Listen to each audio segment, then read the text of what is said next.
পাঙ্গাস মাছ কিন্তু অনেকেই খেতে পছন্দ করে না, তবে এরকম একটি স্পেশাল মশলা দিয়ে পাঙ্গাস মাছ যদি রান্না করা হয়, যে না খাবে সেও খাবে। খেতে এতটাই ভালো লাগে এই পাঙ্গাস মাছ রান্নাটা।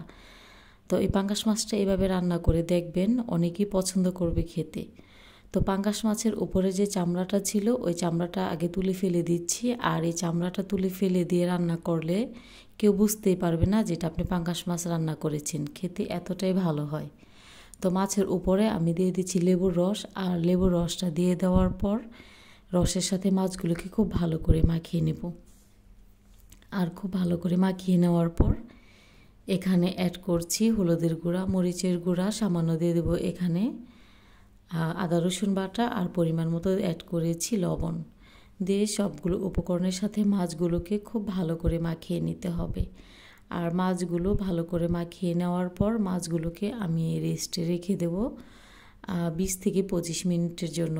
আর এই মাছটা যদি রেস্টে রেখে তারপরে ভাজা হয় তাহলে কিন্তু মাছটা খেতে অনেক বেশি ভালো লাগে। আর এখানে স্পেশাল মশলা তৈরি করার জন্য এখানে নিয়েছি ধনেপাতা এবং 2টি কাঁচামরিচ, আর খুব ভালো করে ব্লেন্ড করে নিয়েছি। আর ব্লেন্ড করে নিয়ে নেওয়ার পর একটি পাত্রে ঢেলে নিচ্ছি। আর মিক্সারের জারটা ধুয়ে সামান্য একটু এখানে অ্যাড করেছি পানি। আর পানিটা দিয়ে দেওয়ার পর আদা রসুন বাটাটা দিয়ে দিলাম, মরিচের গুঁড়াটা এখানে অ্যাড করছি, হলুদের গুঁড়া দিয়ে দিচ্ছি, আর এখানে দিয়ে দেব পরিমাণ মতো লবণ। লবণটা দিয়ে দেওয়ার পর এখানে সবগুলো উপকরণ একটু ভালো করে মিশিয়ে নিতে হবে। আপনারা চাইলে এখানে জিরে গুঁড়াটা অ্যাড করতে পারেন বা ধনে গুঁড়াটাও ব্যবহার করতে পারেন।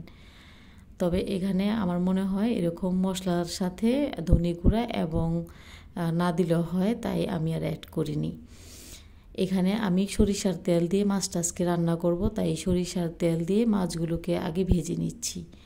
আর উল্টিয়ে পাল্টিয়ে মাছগুলো ভেজে নিতে হবে। আর ভেজে নেওয়ার পর মাছটা তুলে নিচ্ছি। তুলে নেওয়ার পর ওই তেলে এখানে অ্যাড করছি আস্ত জিরে, আর জিরেটা দিয়ে দেওয়ার পর ভাজা হওয়ার জন্য নাড়াচাড়া করে ভাজতে হবে। আর ভেজে নেওয়ার পর এখানে 2 টেবিল চামচ দিয়ে দেব পেঁয়াজ বাটা।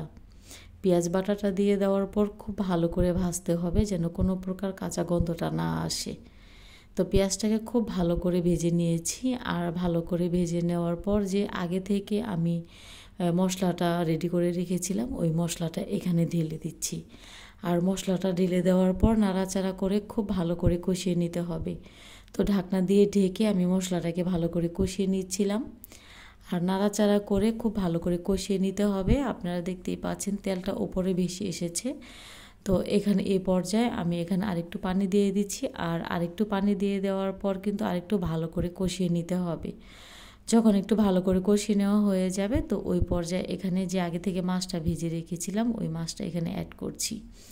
আর মাছটাকে একটু নাড়াচাড়া করে মশলার সাথে একটু ভালো করে মিশিয়ে নিতে হবে। আর নিয়ে নেওয়ার পর ঢাকনা দিয়ে ঢেকে রান্না করব। আর এই রান্নাটা কিন্তু আমি মিডিয়াম আঁচে রান্না করছি। আর মাছটাকে উল্টে পাল্টে দিতে হবে যেন 2 পাশটার গায়ে খুব ভালো করে মশলাটা লেগে যায়। তো সবগুলো মাছ উল্টে পাল্টে নিব।